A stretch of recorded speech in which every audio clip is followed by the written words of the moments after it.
Hey guys, and welcome to Nashville for Nobodies. I'm your host, Bobby Gordon, along with the fantastic Brian Morelli. Hey, welcome to a new week and a new episode. And I'm so happy that we have Logan Hatcher back on the podcast. And I'm very excited for this episode. Me too. There is a lot of stuff going on Broadway, so we'll just We're jumping in. I mean, busy season should be ramping up, and it's been kind of like a self-destruct mode almost. I don't even know how to characterize what's going on. Decisions are being made. You know what? Let's start with this. Vibe check. How are you guys doing? Logan, how you doing so far? Luckily for me, I'm still working a whole lot. I've been touring a little bit more these days. Nice. Doing more tours and sessions because that's just really what I want to direct my focus on anyway. But downtown I'm still very busy. So I'm blessed to say that. Yeah. Same. I'm doing a lot in the TC circuit with Jero with one artist, and so most of my stuff has been extremely consistent. Nothing like some times have shifted and some days have changed, but overall show count is as high as it's been for me in the last couple years. So I've been pretty insulated. I can't complain too much, but it is not like that for everybody. Yeah. No. Yeah. So you're more in the thick of things, Logan. So what have you seen recently that's just like, I've heard about, venues pretty much just dropping everybody off their schedule and starting over, rebuilding it, which isn't unheard of, but is really unusual this time of year. Yes, it's very unusual, and I think usually what happens if the schedule gets rebuilt, it's always like, let's try and see how this band works, how that band works, and they experiment. But the shift lately has been they're not trying to see what bands work and which don't. They're just trying to go for a specific image that they think Nashville is supposed to hold, Mm-hmm. regardless of what the numbers are. Hmm. And so you're seeing bands that are continually killing it, Mhm. packing rooms out, and being told, we're moving in a different direction, Yeah. which makes no sense. And you're not just talking about like consistent bands. You're talking bands with some of the best players in town Yes. that spend their weekends on the road with some of your favorite artists. And not only are we hurting, but the bar staff is now hurting. Mm-hmm. Yeah. Because, for instance, in October, Monty got let go from Whiskey Row, Mm-hmm. a whole 4 days notice. Mm. And the first thing the bar staff said to us was, we scheduled ourselves on Sunday because that was our biggest money-making day of the week. Yeah. Oh, man. She was easily one of the top heavy hitters in town. Easily. We would pack that place out till 2:45 in the morning Mm-hmm. every Sunday. We would make money. The bar staff would make money. We had people coming back from out of town every couple months specifically just to see us. Yeah. It's not like, oh, let's go to Nashville. It's like, no, let's go see Monty and the Monsters. Right. Yeah. Yeah. And then just drop. Gone. They would come back on Sundays, and I can't tell you how many bartenders would be like, hey, so-and-so is here from Ohio, Florida, asking where you guys are at. I'm like, well, we're not there. Not on us. That's insane. And again, you just said that it's this idea of what image they think they're supposed to have.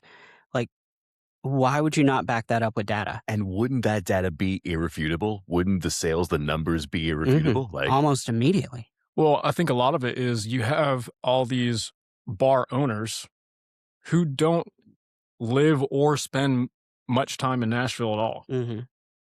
They're living in California, living in Vegas, and they have this idea of this sort of 90s country Yeah. nostalgia that they believe that's what Nashville is supposed to be. And I love that stuff. Don't get me wrong. Mm-hmm.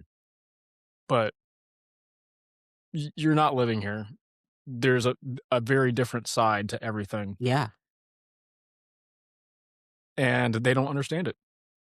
Well, they're looking for a smaller slice of a pie because there's a lot of country here. There's a lot of 90s country being played on Broadway. There's tons. If you're the bar that has the rock band, then you get a huge piece of the rock crowd because there's not as many of them.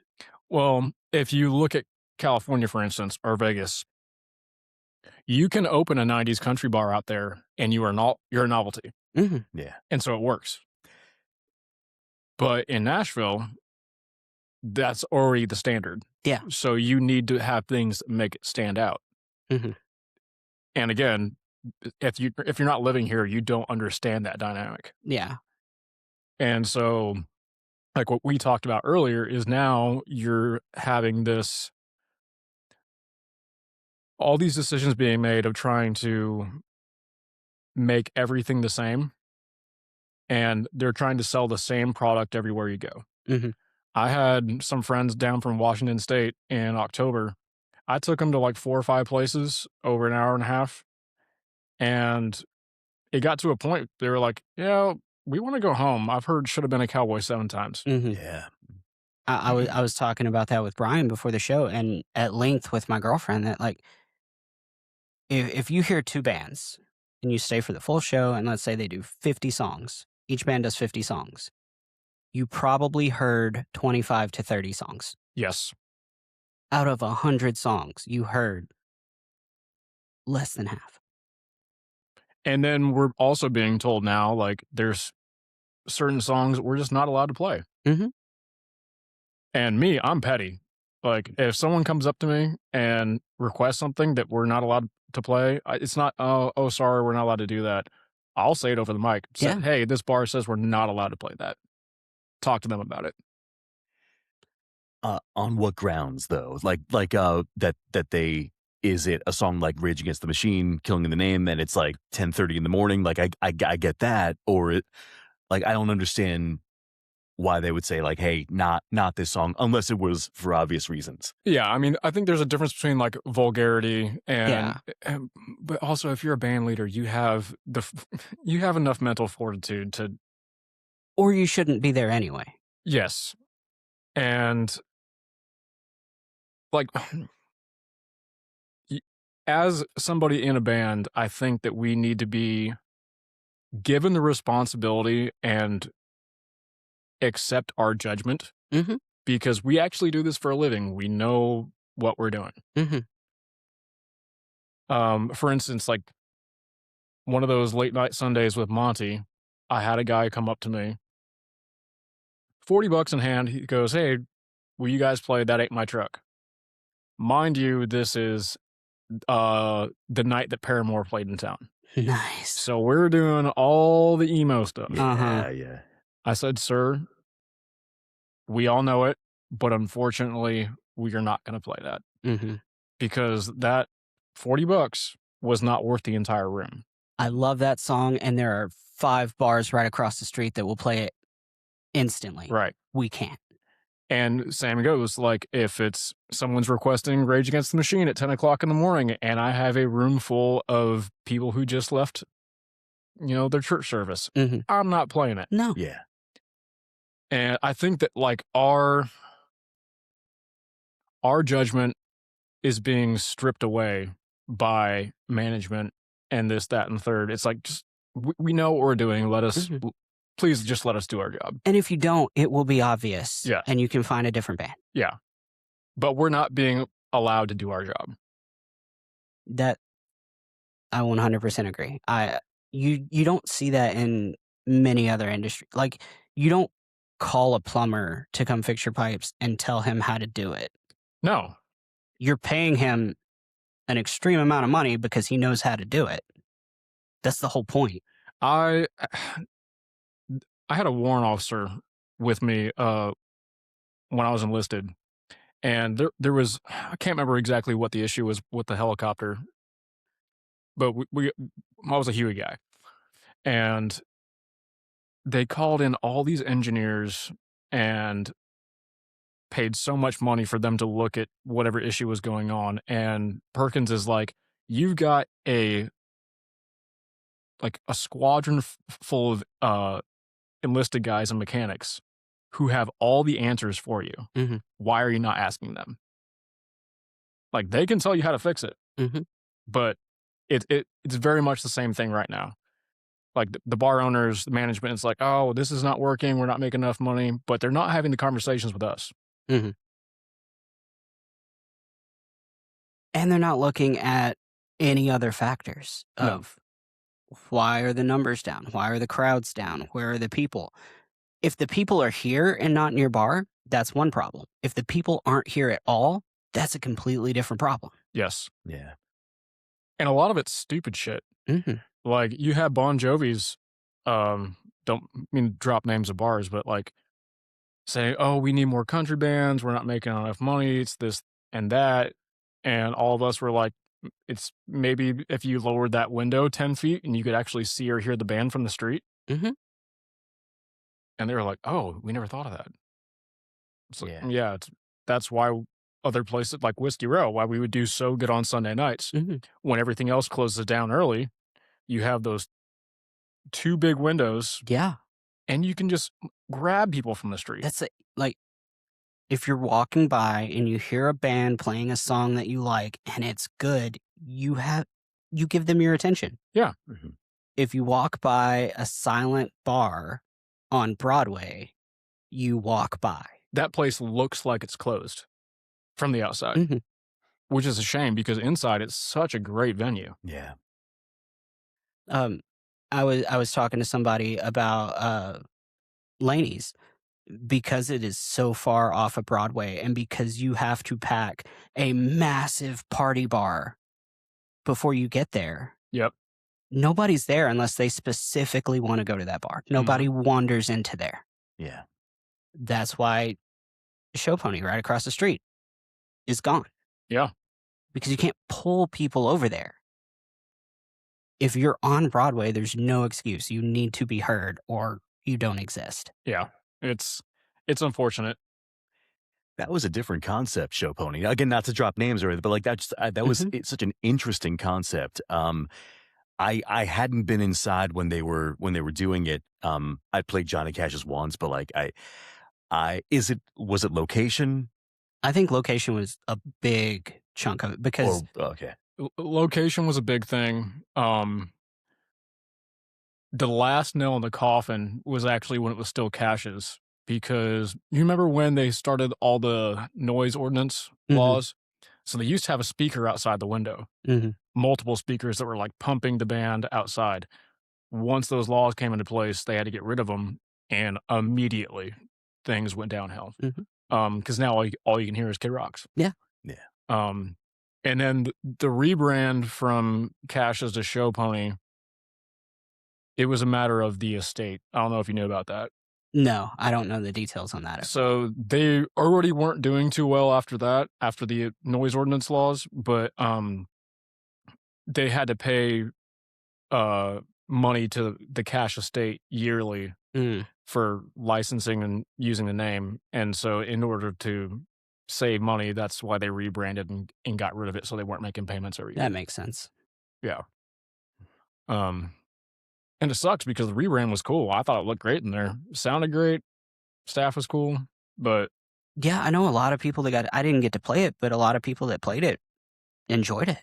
yeah, I really enjoyed it. And like I said, location's a big part of it. And the fact that Kid Rocks is right there hurts a lot because you have to walk by multiple windows of a big ass packed bar with They're just a drowning you loud out. ass band. And it's like, okay, well, now I'm interested in that, not the tiny bar almost a block away. Yeah. And then from a safety perspective, like you look down that street and it gets dark quick. Oh, dude. I watched a woman get shot 9 times when Oh I my was on God. stage at Johnny Cash's. Oh man. Holy shitballs. Yeah. We cut the shift like 2 hours early. We all heard gunshots. I looked out the window. There was like a black Escalade, and we just saw flashes coming from the windows. The driver and passenger got out and pulled this woman out of the back, dumped her on the street, and drove off. Whoa. That's 9 kinds of scares the shit out of me. Oh, dude, and security was just not knowing what to do, so I grabbed a mic and told everybody to get remember how they had, like, the restaurant section? Mhm. I was like, "Everybody get back over there, hide behind the wall." Um, and then after, like, 15 minutes, paramedics came and whatever, and this woman miraculously ended up living. I don't know how. Um, She's but staff was like, "Oh, you guys are good to set back up." I'm like, "No, we're going home. Yeah. Like, we're going home right now. that's insane. I'm not standing in a window after somebody just got unloaded on. Sorry." And I'm sure at that point in time, like, the assumption is she's gone. Oh, yeah. You don't Yeah. get shot that Yeah. many times and walk away. And that never made it on the news either. There's That- so many things that have never made it on the news because they don't want tourists being deterred from coming Mhm. to town. See, I was having this conversation with my girlfriend too, and I've been in town almost 10 years. Mhm. And I don't know, maybe I'm just lucky, but like, I haven't seen hardly anything happen. I've heard some things. I've had a couple friends that had some incidents, but overall, like, I've never been afraid to walk back to my car. I've never had anything happen to me, like, as I'm walking home, thankfully. But I've definitely seen my fair share of stuff. That's nuts to me. So I guess let's touch on that a little bit. Over the last few years, how has the safety on Broadway changed? That's hard to judge. I think that late night is definitely where things are worse. Hmm. That goes without saying. Um, but most of the police downtown is actually off duty, right?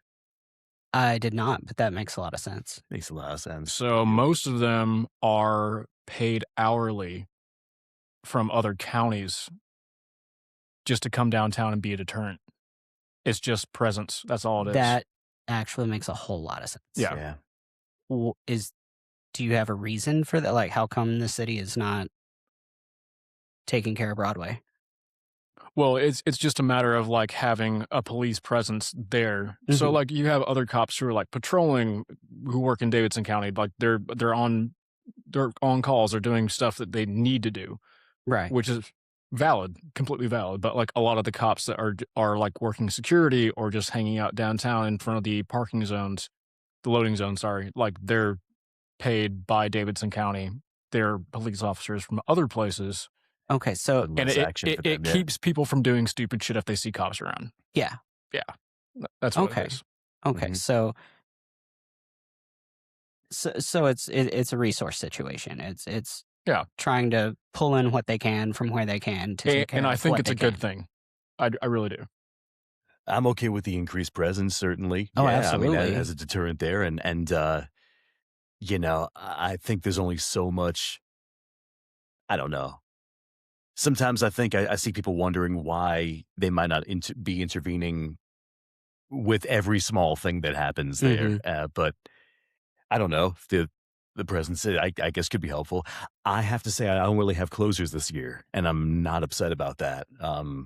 So Same. those late hours, I'm really not witness to much.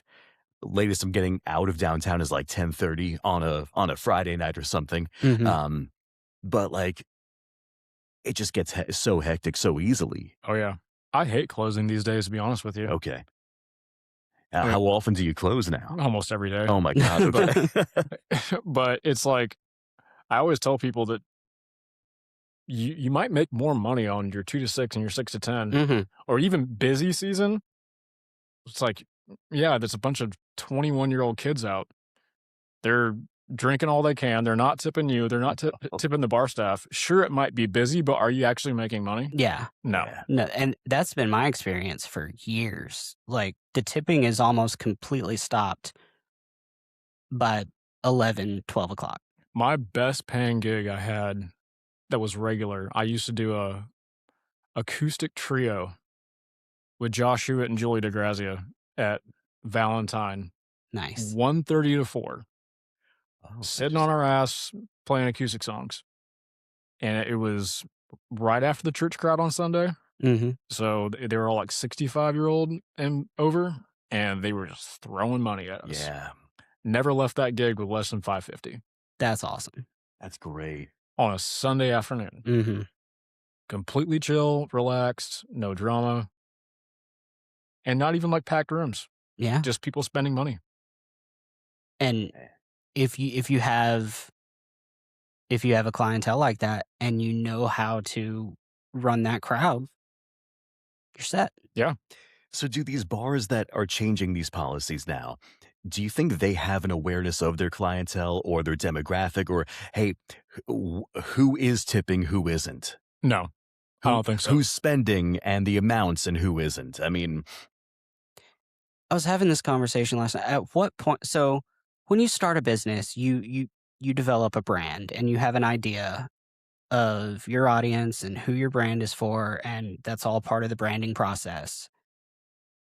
But when your audience gives you the brand, when they say, "This is the audience that wants your product," why would you not lean into that instead of chasing this idea that they didn't want?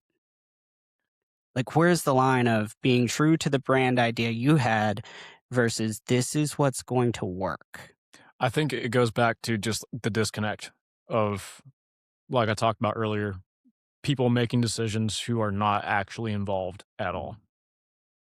It's just as a business owner, I don't see how you could make a decision based off of 0 data. That makes 0 sense to me. If personally, if I was in that boat, if I owned an establishment, Mhm, I would probably just make a weekly phone call to whoever I hired to manage the place, mhm. ask them how the numbers are doing, and leave it at that.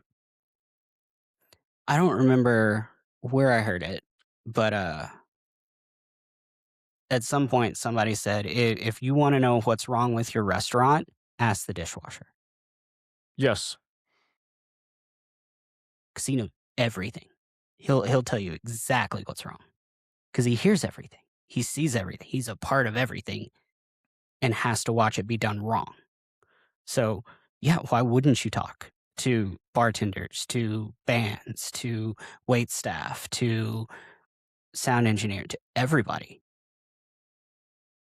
yeah, there's a huge misconception, and I'll make a radio side quest in a second because it was the same in that industry. But I'd have to imagine maybe the conversation is like, "Hey, this is working at our Vegas location, so this will work in at the Nashville location of Right. this." Like, yeah, Right. and you can't make those assumptions for Mm-mm. anything. Working in radio, like, if I'm talking to one of the record labels, hey, this song that we're not too interested in, well, it's testing number one in Oklahoma City.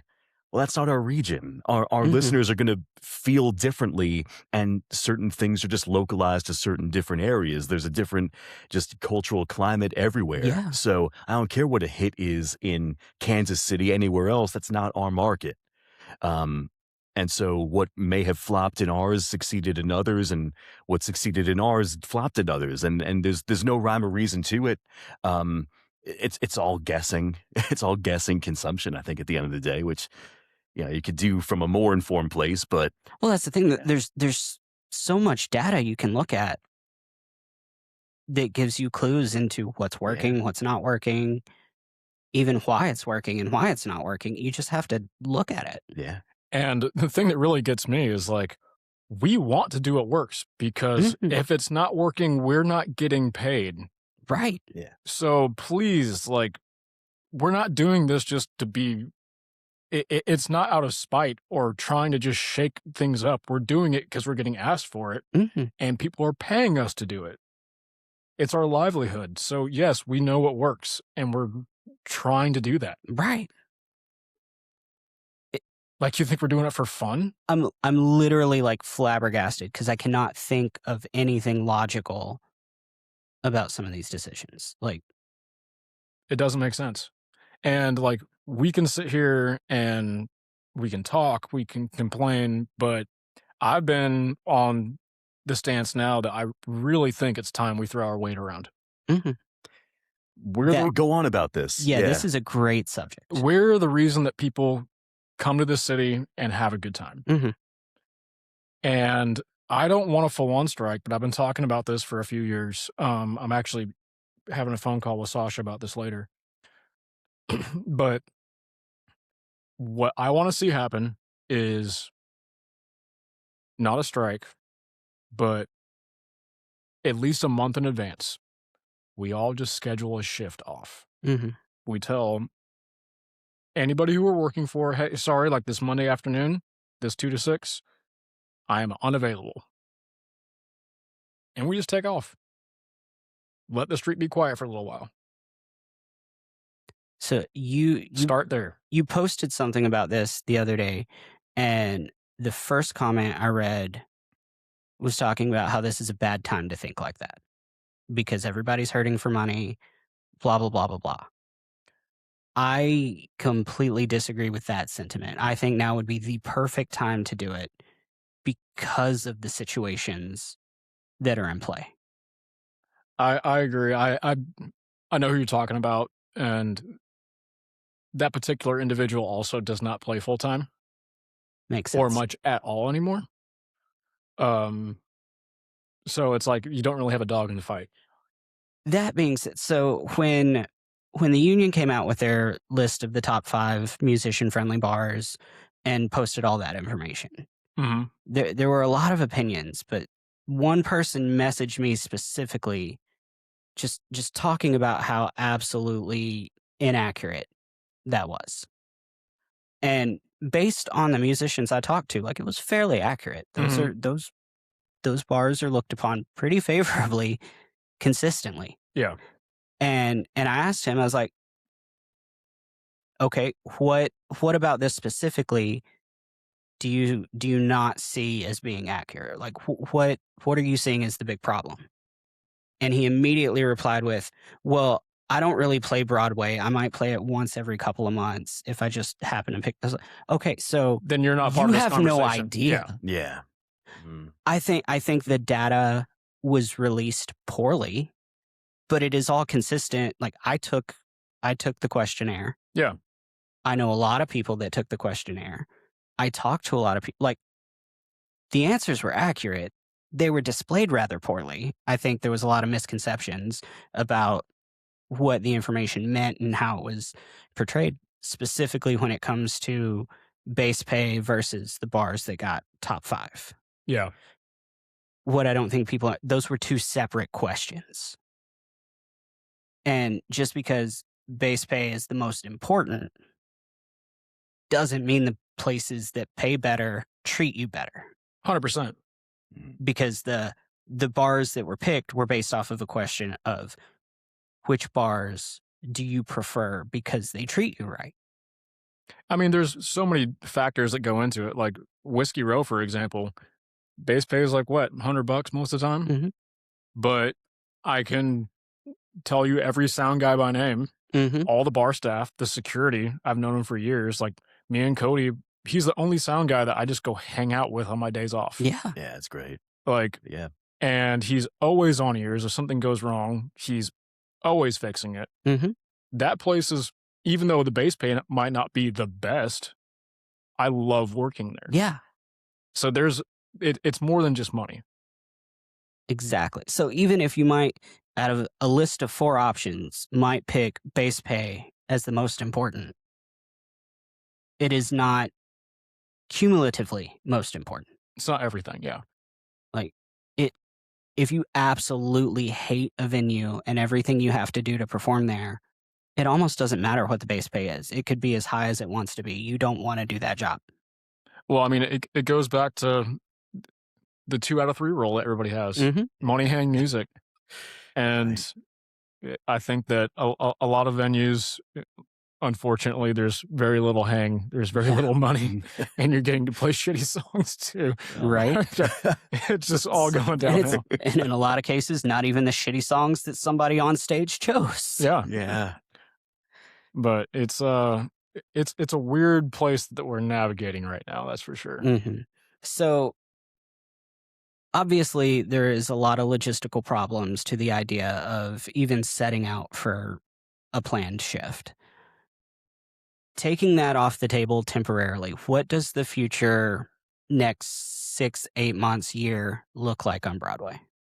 What is your prediction? I mean, that's tough because they want to keep on building more and more spots to go. So, like, we got Kane Brown's getting ready to open up. They're Mhm. already offering band shifts. They're putting the schedule up currently, um, which just hand anybody bar now, I guess. Whatever. Um, I'm foreseeing a lot of closures probably in the next 6 months because we started losing places on Second. Mhm. What about Cerveza Jack's close, Show Pony close. Where else? I'm thinking probably places like Whiskey Bent and Bootleggers are next. Bootleggers is an anomaly to me. I don't know I don't how know it's how still it's still open, open. Yeah, Mm. no idea. especially when all the construction was going on and, like, unless you were going there, you didn't even see it. Yeah. Yeah. So I have no idea how they're still alive. I don't know long term though what's gonna end up happening. I know that you're starting to see a lot of people leave town, Mhm. um, myself included. I've Mhm. kind of on the fence right now. Okay. Um, luckily, I've been here long enough that when it comes to touring, I don't really need to live here anymore. That's Yeah. great. That's cool. That's a great place to be. Like, I Yeah. can come into town for rehearsals, hop on the bus, or just come here and do sessions, but I don't really need to be here 100% of the time anymore. Mhm. Um, so that's something I'm considering.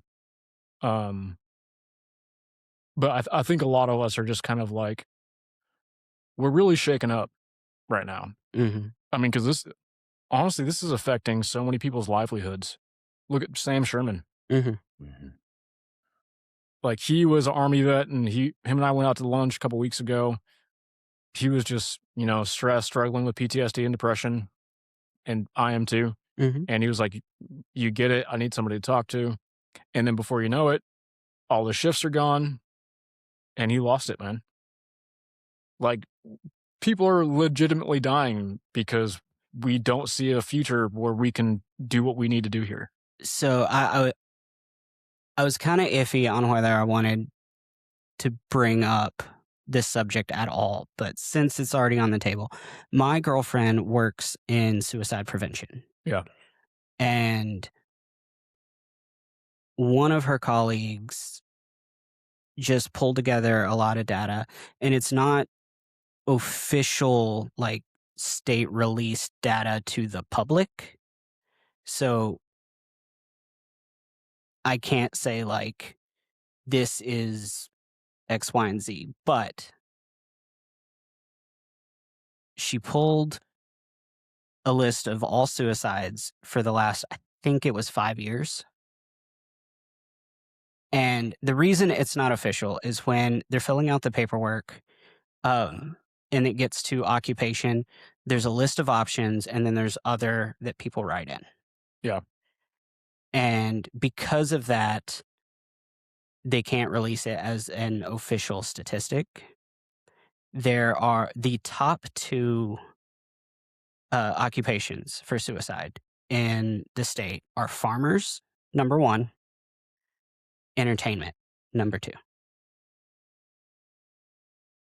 I believe it.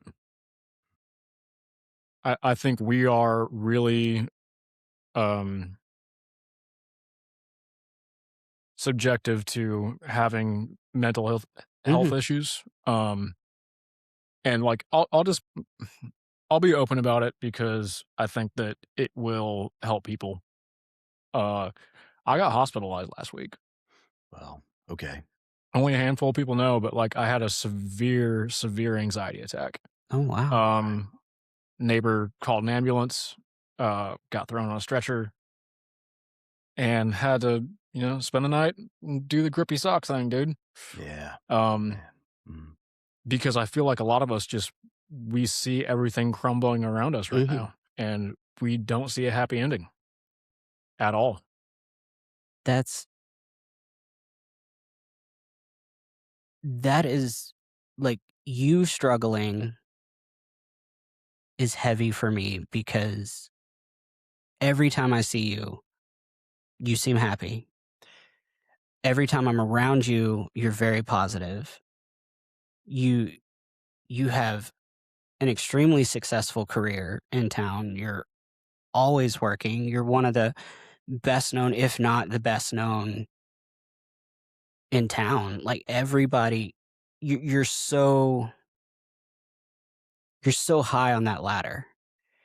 And There's to hear yeah. that Sorry. you still suffer from the same things all of us do when looking at our situations and when feeling the stress and the pressure and the anxiety, and that means a lot. Thank you, and that's why why I want to say something is I don't want to sit here and be like, "Oh yeah, things are going great for me. Like I'm all good. Hope you guys are too." It's no, like I'm going through it. You guys are going through it. We're all in the same boat. Because from where I'm at, it's almost like, well, if I had his career, I would be okay. And I mean, obviously, that's not the case. Well, I also came to terms with the fact that I used to get all these pats on the back, like, "Oh man, like you work so much, like you did all these gigs last year." It's like, dude, I wasn't working for the money. I was working to run away from my own head. Mm, Mm. yeah.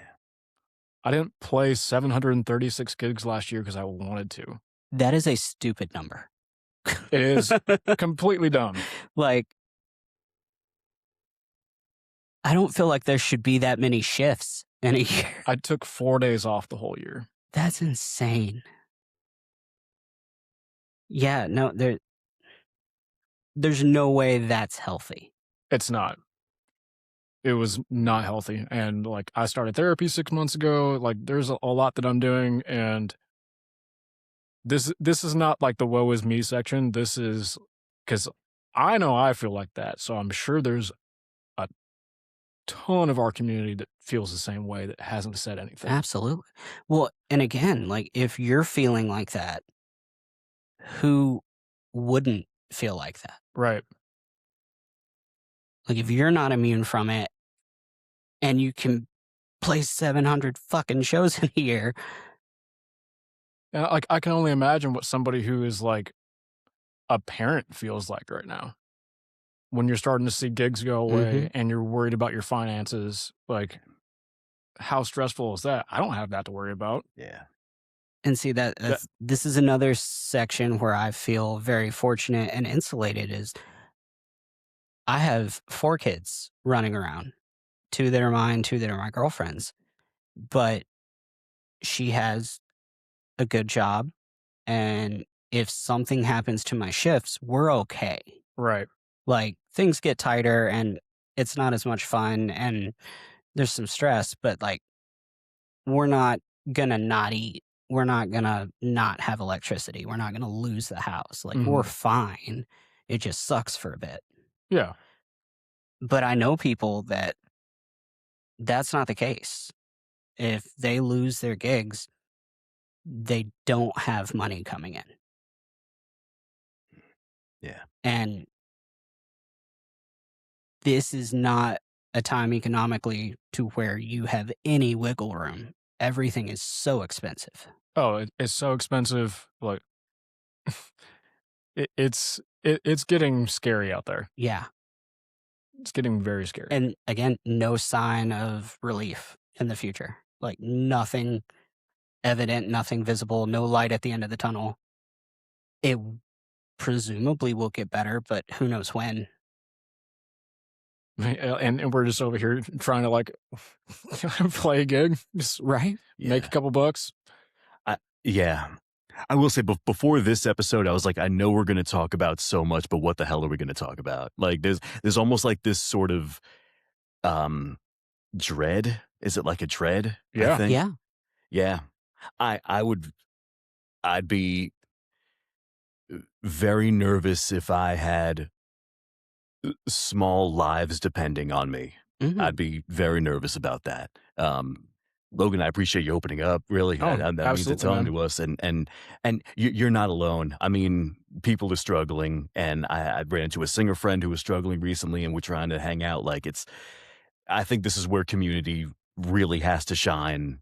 Like band together for each other, Mhm. but then also go back to what you were saying before, Logan, about banding together with a sort of shared purpose to present to others who are in charge.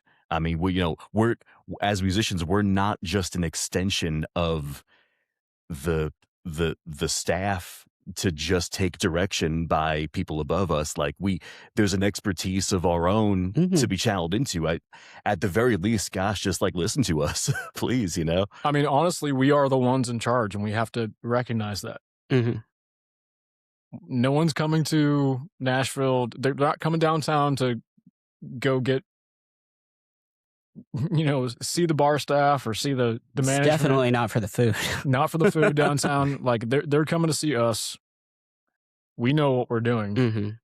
and like there should be so much variety downtown. Absolutely. Like I want to be able to go to Roberts and hear like Western swing, Mhm. and then like I mean, shit, you had Anna Barnes. I used to play with all the time, but Oh yeah, love her so much. oh Like yeah, we were miss doing her. Shaka Khan, Michael Jackson, Earth, Wind and Fire, Mhm. and then but she moved home because nobody wanted to hire her Yeah. because she doesn't fit the mold. There was a point in time where I would do a morning at Whiskey Row with a 5-piece bluegrass band, and then I would do like a 90s 2000s country gig on my 6 to 10, and then close with Monty and play Corn and Deftones. Yeah, Like Nice. I would do that all in one day. There should be that much variety, Uh-huh. but Well, it's technically there is. It's just not being utilized. it's not being utilized. Yeah, 'Cause, I obviously bring him up all the time on the show. Will Beeman. yeah. Well, me and Will tour together. We toured Eas Alley, hmm Will's easily was easily fronting one of the best rock bands on Broadway. hands down. I went Sunday night on their last shift. Dude, they're fantastic. It was packed asses to elbows. Always oh yeah. is. Anytime I've walked by and he's playing, I would love to walk up to the stage and say hi. The I crowd, can't do that. the crowd busted out in a "fuck nudies" chant. That's phenomenal. Wow. If your clientele is telling you to get fucked, That's phenomenal. I need that in my life. That is like, amazing. come on now. But also, he can do any country song you want him to do. Yeah. That band does country music all the time anyway. All right, short little break there for the cleaning crew, and now we are back, and we were just about to start talking about your ideas on some things we can do as musicians to better our situation on Broadway. And so I know we kind of talked about that on the break. So I want to dive back into that and start out with you're looking at and talking to and thinking about the possibility of not a full on strike, but like a pseudo layout for a shift. Yeah.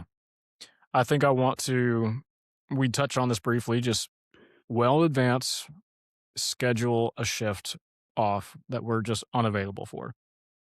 A weekday when it's going to be slow anyway. But just let the street be as quiet as possible and reestablish who actually is running shit down here because it's us. The, it definitely should be. Like, that's where the power is. It is just vastly untapped. Because that is not the type of situation that a lot of players downtown think it is. Like what are some of the thoughts? How big of a chunk of the population would need to participate to make it meaningful? What outside of just scheduling the shift off makes it meaningful, like the publicizing it, like what kinds of external things like that are you kind of trying to wrap your head around? I think it should be more than just us taking time off as well. I think that maybe we should have some sort of community event where one, we're just getting together and having a good time during that block, and then secondly, bouncing ideas off each other while we're there.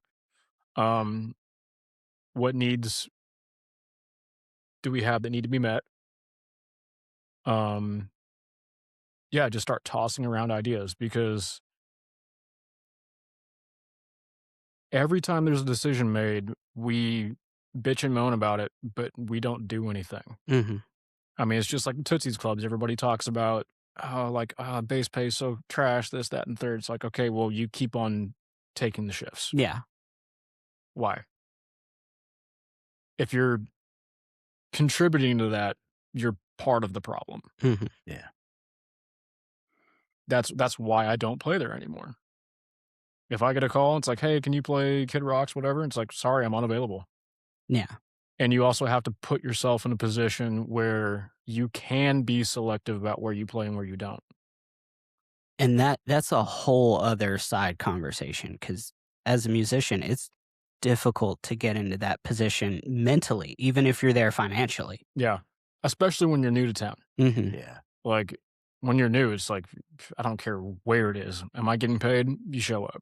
And again, after almost 10 years of being in town, and like, it's not a finance thing, and I'm in a position where I'm more selective than I've ever been. But when I tell somebody no, I still feel that twinge of like, I'm not sure this is a good idea. Maybe I should just do it. Yeah. And we spoke a bit on the economic climate right now, and yeah, asking somebody to lose a paycheck, that's a big ask. It is. And like, as much as I'm fully on board and think the majority of the community should be, I also can't really fault them if they're not comfortable doing it. 100%. And I would never shame anybody for that. Like, Right. if you Yeah. need to work, you need to work. But I do think there's enough of the community that will participate that will send a wave. This is all to generate momentum going forward also. I mean, I've Yeah. only been here for so long, but I don't know of another time, at least when talking to friends or people who have been here for longer, where musicians have had to organize deliberately in a big way to try to move the needle on a conversation. Yeah. So this might be a new idea for a lot of people. I, I'm feeling positive about it though. I'm all for moving the needle Mhm. and what would start conversations and what would have people listen to us. Um, And it's also, this is not like a spiteful thing to do. Right. mhm, I really think that a lot of decisions that are being made by people who are completely disconnected. Mhm. And they have this idea of what they think works and what they think is drawing crowds and what they think is making them money. And they're completely naive. Right. And so if this is a matter of grabbing their attention and saying, hey, we need to sit down and have a talk. And to be fair, that's how you're outlining it. Is you're not outlining it as like a walkout or to be disrespectful to No. venues. It's scheduled. It's letting everybody know so they can prepare, so the venues aren't feeling attacked, but they see you. Yeah. We just want to be seen and heard. And if, Literally, that's our whole purpose. yeah, that's really it. So to for this to equate to a meaningful change, it can't be a one and done. So step 1, we schedule it. Step 2 is during we have that meetup you were talking about, brainstorm ideas for what is the next move. Do you have any thoughts on that next move? I think the next move would be, like I said, so we schedule a shift off and then reach out to whatever powers it be and coordinate a time where we can actually have a conversation. And I think that should probably be somebody like Sasha for sure. We don't all need to be there, but specifically band leaders who have lost their shifts, Hmm. people who represent the community in one way or another, whether that's like members of, Gig Finder, Yeah. sound engineers, bar staff, other bar managers who actually have the data showing like, hey, these are the the bands that have been pulling in the most money. Hmm. Because we don't just need to flap our gums, we actually need to Right. present people with data that makes sense. If we're going to get their attention, we need to have something to say. Yeah, we need to have something to say. Hopefully that works moving forward. If we fall on deaf ears, which I highly doubt would happen, then up the ante. And that's the thing. We need, starting out, we need one venue owner, Yes. just one, to be like, okay, I'll listen. Let's fix this. That's all we need. And then the rest will fall. Because a lot of the managers and bookers, Hmm. in my experience, are also unhappy. Hmm. They're being told, hey, I've got to let you guys go. Mm. I don't want to, but it's not my decision. And not just don't want to, but don't understand. Yeah. Like, I'm sorry, if you don't live in Nashville, if you're not present and you own this place, let your people run it. Stay at home, enjoy your money, go on your vacations. But if you're not here, you don't see what's going on, stop Mhm. making decisions. Mm. Wow. And if you do need to step in, make sure you're informed. Yes. Look at the numbers, understand all of the whys, so that you're fixing the problem and not just changing things. And there's just been too much of that, of just trying to swap things up that don't need to be changed. Mhm. Yeah. And it's on so many levels too. I mean, you talk about all the sound guys who like they're trying to mix a room and the drummer's too loud, and the drummer's really not too loud. It's they haven't treated the room. Yeah. There's no, because they treat these places like bars only, Mhm. not like a band is playing in there. Yeah. Right. Yeah. It's like, no, there's a lot of issues in here that would have been solved if you would have just consulted a engineer before you put the place up. Yeah, if whoever designed it had ever heard live music. Yeah. Yeah. And sorry to call them out on this, but have you played Ernest Tubbs? Not yet. Okay, the stage is an elevated floor. It's just there's no treatment. It's just you still have walls, windows everywhere, and it's just a floor that's a little bit higher off the ground. Oh, dude, Like, just like jelly rolls. oh yeah, I had a well, okay, so Oh, man. well, I had a tough time playing there, but that was the first iteration of its layout. So yeah, I The don't know. second iteration was the worst, when they had the drummer up on the riser Okay, and the band on the floor like 12 feet underneath. I would have loved to have played that. That would have Like- been just like for the meme of it. It's like there was zero communication on stage. It was impossible. I fail to even see like a thought process. There was none. That's in. Like, I can conceive of a lot of stupid shit. Like, I have the Yeah. ability to outdumb a lot of people. And a lot of this is way more dumb than I can comprehend. Unfortunately, that's the truth. Yeah. I mean, since then they've fixed a lot, but it just goes back to there's been a whole lot of decisions being made without asking the people that it affects. Mm-hmm. And we're readily available. Yeah. We're on the schedule. We're right here. Ask You us. know exactly when and where we'll be. If we were to come forward to say like, hey, XYZ is not working, I mean, I just think it would hold its own weight naturally. That, we're we're on the stage, literally front line of defense. We see the clientele and interact with them Mhm. as much as the rest of their staff would. I mean, so I think our input would be worth something. You'd think. You'd think, sure, yeah, But I mean, unfortunately, there has not been any direct conversations between, like you said, the frontline sure, musicians and ownership. Well, We have a lot of red tape. and when it moves up a ladder, each level, it gets watered down. It does. So this is fucking broken turns into they're not really happy about that. Yeah. Absolutely. And so it gets so much easier to dismiss. I, I would assume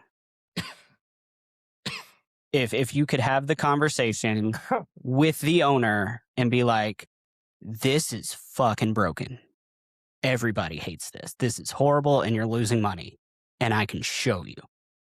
They'd be like, why is this? Why did my people let this happen?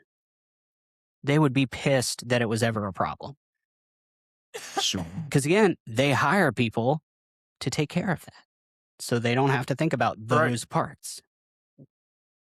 And so now all of a sudden the numbers that they get make more sense. And I'm sure a lot of these, sorry, I'm having a coughing fit. Oh yeah. A lot of these owners, if we finally get to have the conversation with us, they'll be pretty shocked, I think. Mm-hmm. Yeah.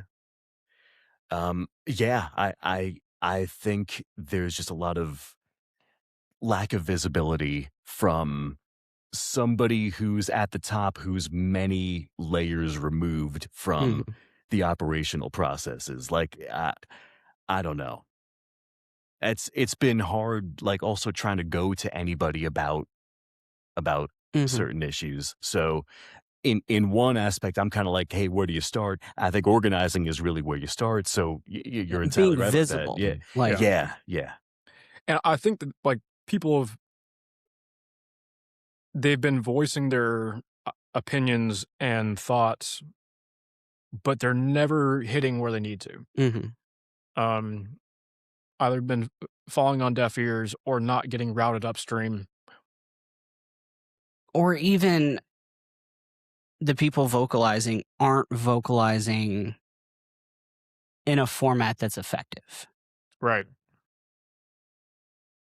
Because almost anytime you, especially social media, you complain about something that's extremely valid, you get half your comments explaining why it's your fault and you need to be better to deal with it or whatever, or that's just how it is. Like you get half your comments are completely dismissive. Yeah. Even if it's a serious, real problem. And so you have to put your voice in a format that somebody can hear. And it has to be in a place where they have access to it. And the only way you get access to talk to even higher up managers is if they come to you and give you that access. Yeah. And they're never going to do that if they don't even know you're looking for it. And also, most of us, unless it's your name on a check, if you're the band leader, I haven't talked to anybody in management from any of the places that I play. Not that that's a problem, but really the only people that are ever having those conversations are the people who are signing for a check. Yeah. Usually the fronts. And again, playing devil's advocate, it's hard as a front to justify putting your band's job at risk by saying something. Because it's not just you at that point, it's all of your people. Yeah. And I mean, if I lose a gig, that's fine. That's on me. If I lose your gig, that's a different story. Right. So yeah, I think coming into it with the idea that we respect them and understand that this is kind of how the model is built and it's not entirely their fault, but there's an avenue to fix it to help everybody. is the right angle to come from. It's like I said, it's not a disrespect thing, it's not spite, it's we're trying to make more money and be more entertaining, and you're also gonna benefit from this. Mhm. Yeah. Um, 'Cause that's the irony of the situation is all of these decisions they're making are for the same end goal that we're looking for. right, like, these decisions that have been being made are affecting everybody poorly. Mhm. Why are we not it's like they're not gaining anything from this, No, not at all. and we sure as hell aren't, so But we're literally all looking to gain the exact same goal. yes. Yeah. We want your bar as packed as you want your bar. Like, Yes. every Like, time. we want people in there, trust Mhm. me. Like, we want it to be busy. Totally jumping to a different perspective on this. 'Cause we've been focused on what the bars are doing and what they should change and what they're changing that they shouldn't change and all of that. What are you seeing on Broadway that musicians in general need to be doing to be better? How do we improve our product? I think being diversified is a big thing. Mhm. Um, I'm seeing a lot of the rock players being really hurt right now. Mhm. Yeah. Um, and while, like, as a fan, I'm much more of a rock player, always have been. Mhm. But I know tons and tons of country, Oh, pop, yeah. bluegrass, and I know how to play it authentically. Yeah. And so that's why I think I've stayed busy. Absolutely. Um, it's like you really should be able to step into multiple styles of gigs, and like you don't want to sound like a metal drummer on a 90s country gig. You know what I'm Right. saying? Right. Um, and you should be able to play in multiple styles and have a big pocket of songs. Um, that's what's going to make you the most employable. Yeah. Mhm. Um, because I think that there's a severe lack of that these days. You kind of have people who they're good at their thing Mhm. and not necessarily good at other things. Here's something that I've noticed just based on my experience, and I wanna get your take on it. 10, 15 years ago, the musicians were way more precise. Yes, 100%. And that was the thing. It was played like the record, it was played like it was supposed to be played, to the point where, like, they were striving for the same sound, the same tones. Hmm. It was supposed to be as authentic as possible. Since moving, I have seen a decline in that mentality, but an incline in musicianship, in the sense that, like, the musicality, the level of playing an instrument has gone up.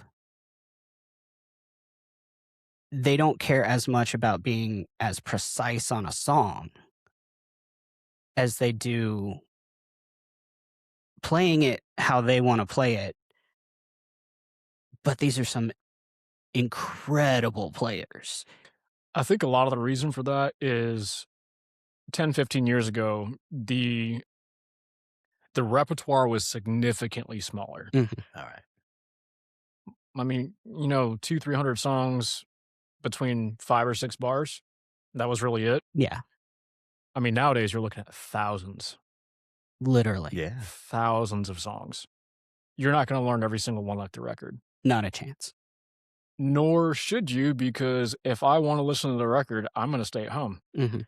And I think that that's part of the appeal for tourists is I play with so many bands who are like, we do like these weird mashups, Yeah. or we have, solo sections and we come up with our own form.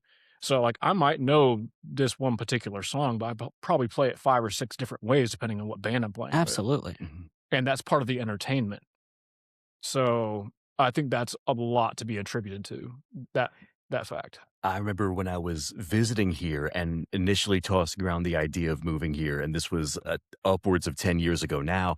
Um, the idea around Nashville from other people who had visited before, I mean, mainly Mhm. was surveying them, is that their idea of the bands and musicians were, uh, they had an idea that all the musicians are basically chameleons. You put any song and they will adapt, not only like in the knowledge, but like they'll be able Yeah. to play the diverse. So I think a lot of it does come back to diversifying yourself on your instrument, being vocals or instrument.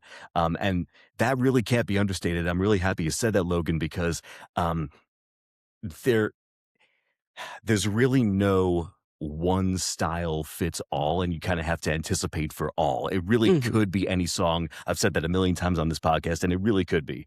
Oh, yeah. So I love the idea of bending to the style and playing in a diverse way where it really conveys what the song is for whoever may have called it or requested it.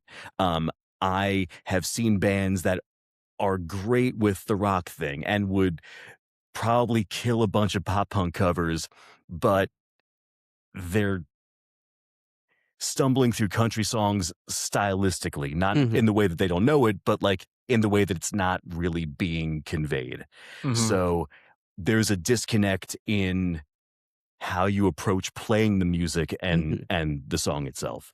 So I I don't I know. I think the self-awareness of it Sure. is Yeah. a big thing, like, a band that is deliberately trying to play a song in a completely different style versus being incapable of doing it. Right. Right. Right. Yeah. I mean, it's like the funk version of, uh why am I drawing a blank right now? Uh,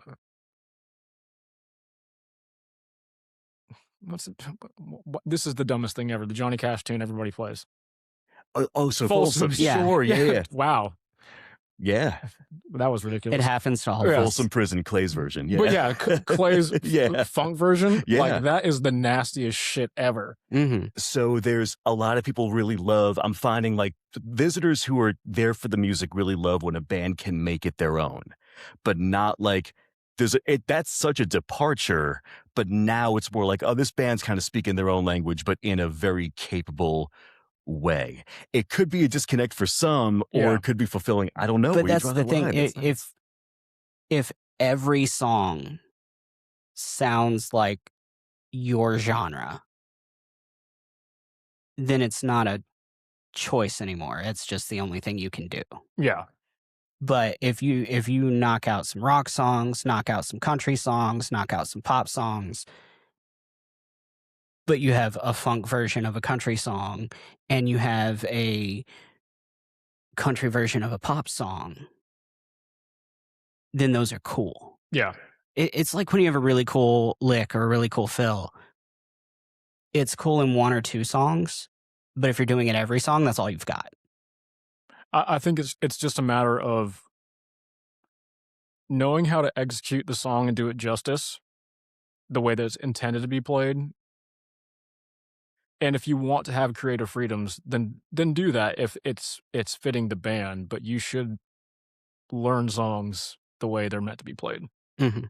They have to Yeah. feel right. Yes. Yeah. And that doesn't always mean note for note and exactly like the record, but it has to be authentic to that idea. Which you can then depart from Mhm. and be so the self-awareness. Yeah. So that's the root of it. That's Mhm. absolutely the root of it. But you can't teach self-awareness, can you? Man, I wanted I wanted to scream at this kid one time. I was walking past Rippy's and the band was playing Tennessee Whiskey, as vanilla as it gets, right? This bass player has got on a big muff and playing with a pick. Oh, And I was like, "Bro, what? can you just not right now?" Wow, that's But in his head, he had no idea that he was doing anything wrong. oh man. See, I would have thought that that was self-awareness in making a choice to use a big muff and a pick. Now it's complete lack of awareness of the song. Yes, like, just, like, aloof. Like, "Bro, come on. Oh What man. are you doing?" That's insane. I'm uncomfortable. Yeah, Like, that was a moment I was just like, I hate it here. I think this is a perfect point to wrap up. So where are you looking to move? Most of the listeners are our peers. So if anybody wants to reach out to you, pick your brain, ask you questions, what's the easiest way to get a hold of you? Y'all probably got my number. Or Accurate. reach out to me on Instagram. It's Logan Hatcher Base. Pretty good about responding there. You seem to be the go-to guy for a lot of people when they have questions, need advice, don't understand things. Like, I appreciate that. I hope you understand your importance to this community the way the community does. Thank you. Yeah. And like, definitely couldn't blame you if you decided to jump ship and move. No. Definitely couldn't. But the community as a whole would be worse for it. So I appreciate that, for real. However you feel about it any given day, you are absolutely an asset to the entire community. And I personally can't thank you enough for even just coming and sitting on the couch and chatting with us for an hour. Like, Yeah.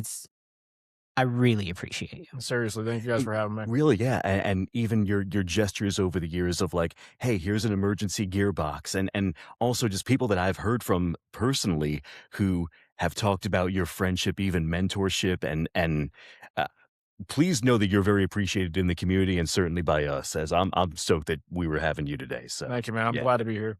And definitely keep us informed of what happens in the next few days, few weeks, what information you get. You said you were going to talk to Sasha, what you guys come up with, thoughts, ideas. If you guys need to use the platform, the podcast for anything, just shoot me a text. We'll get you back on immediately. Yeah, we'll be in touch, man. Like I said, I really want to get it moving. I don't know if you guys know each other well at all, you and Sasha. But I don't, but a little bit. We've had a handful of conversations. We're not buddies, but I think she's somebody at some point you should probably have on.